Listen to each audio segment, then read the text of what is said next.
Have you ever met female trolls?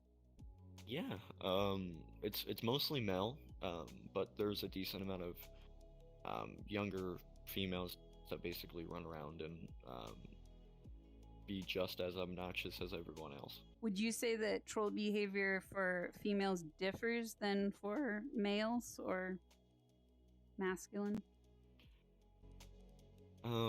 It's mostly males, so I would say it's once in a while you'll find a woman that is very, very, very mean. I mean, like, ooh. What is that like? Like, can you describe an instance where you saw a female troll that, and what was the oof?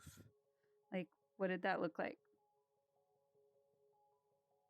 It's pretty interesting because you're used to the dudes running up to you, calling you fat and ugly, but when a woman does it with a high-pitched voice, calling you fat, ugly, disgusting, when you're just chilling there with a group of friends, it kind of hits different, especially they got that, like, interesting attitude and voice towards it.